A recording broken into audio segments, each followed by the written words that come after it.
Assalamu alaikum students. I am Ms. Zahida from High School Madhigam. Students, our chapter is peasants and farmers. Our today's topic is bread basket and dust bowl. Students, आज हम USA के बारे में जानेंगे। आखिर USA को bread basket क्यों कहा जाने लगा। स्टूडेंट्स,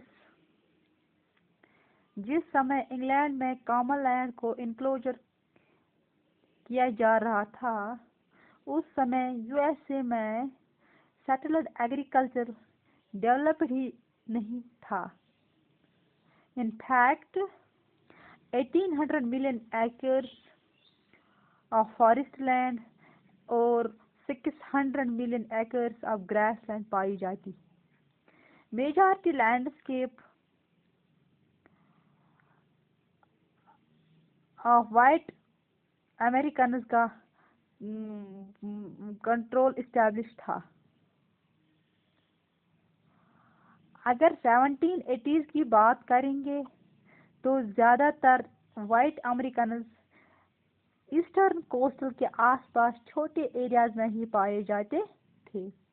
इनफैक्ट अगर उस समय आप सभी लोग यूएसए में ट्रैवल करें तो जगह जगह आपको वाइट अमेरिकन ही मिलते, जिनमें या तो वो नोमैड्स या सेटल्ड मिलते, या सभी अमेरिकन अपनी लाइवलीहुड के लिए या तो हंटिंग, फिशिंग, गैदरिंग या फिर कॉर्न, बीन्स, टोबैको जैसी क्रॉप्स को कल्टीवेट करते थे। जानते हैं स्टूडेंट्स, अर्ली 20th सेंचुरी तक यूएसए के लैंडस्केप में बहुत सी रेडिकल चेंज आई थी। वाइट अमेरिकन ने वेस्ट वर्ड की तरफ मूव करना शुरू कर दिया और वेस्ट कोस्ट पर भी अपना कंट्रोल इस्टेब्लिश किया। इसके बाद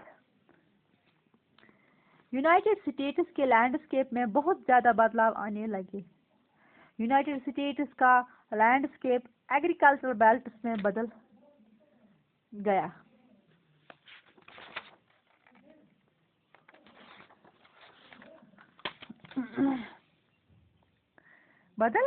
गया। और यूएसए ने वर्ल्ड मार्केट में लीड करना शुरू कर दिया। एग्रीकल्चर के प्रोड्यूस के केस में इसे लीड करना शुरू कर दिया। अब यहाँ पे क्वेश्चन आता है, आखिर ये ड्रामेटिक चेंजेस कैसे आई।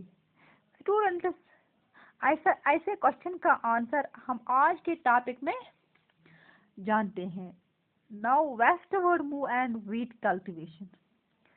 Students, American war of independence के बाद जब यूएसए फॉर्म हुआ तो वाइट सेटलर ने वेस्टवर्ड की तरफ मूव करना शुरू कर दिया। 1800 में जब थॉमस जेफरसन जो यूएस के प्रेसिडेंट बने, तब करीब 7 लाख वाइट सेटलर्स ने अपैलेचियन प्लेटो की तरफ मूव किया।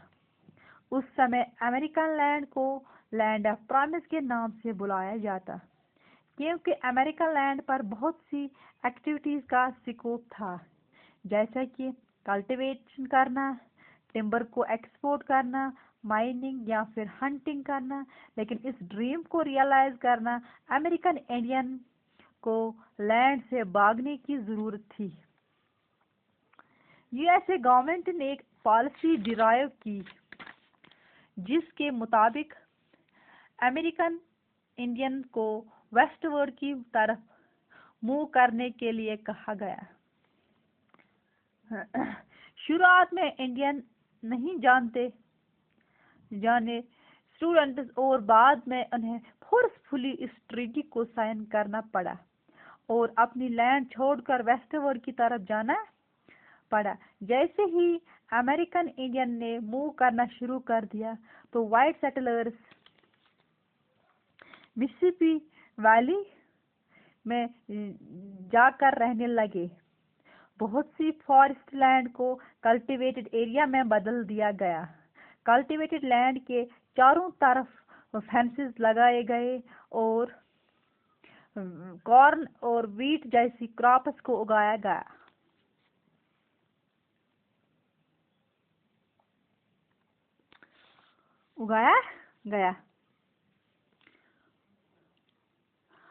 और जानते हैं स्टूडेंट्स, शुरुआत में अच्छी सॉइल फर्टिलिटी के कारण अच्छी क्रॉप्स प्रोड्यूस हुई। जैसे ही सॉइल की फर्टिलिटी बिगड़ना शुरू हुई तब वाइट सेटलर्स ने वेस्टवर्ड में कल्टीवेट करना शुरू कर दिया।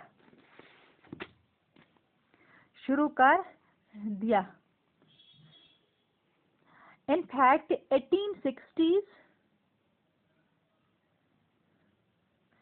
1860 की बात करेंगे हम। In fact, 1860s में मिसिसिपी रिवर्स के बाद ग्रेट प्लेन्स में कल्टीवेशन करना शुरू कर दिया।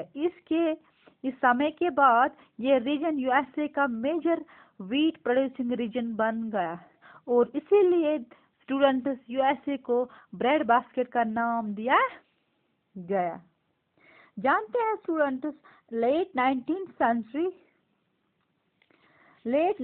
सेंचुरी में के बाद यूएसए में व्हीट प्रोडक्शन बहुत ही ड्रामेटिकली एक्सपेंड हो गई। आखिर ऐसा क्यों हुआ, चलिए जानते हैं। इसके क्या वजूहात है, इसके क्या रीजंस हैं। स्टूडेंट्स, नंबर फर्स्ट है रीजन है the urban population and the export market were growing. Number second है because of increased prices, farmers started producing more wheat. Number third, because of railways, the export of wheat grains became easier. Number fourth, during the First World War, the Russian supplies of wheat were cut off and the USA had to feed Europe. इसीलिए USA president ने farmers को order दिया कि wheat की production बहुत ही तेजी से बढ़नी चाहिए और यूरोप की फूड रिक्वायरमेंट को पूरा की जाए। इन सभी रीजंस के कारण यूएसए में 9 इयर्स के अंदर 65% व्हीट प्रोडक्शन इंक्रीज हो गई। ये था आज का टॉपिक। शुक्रिया।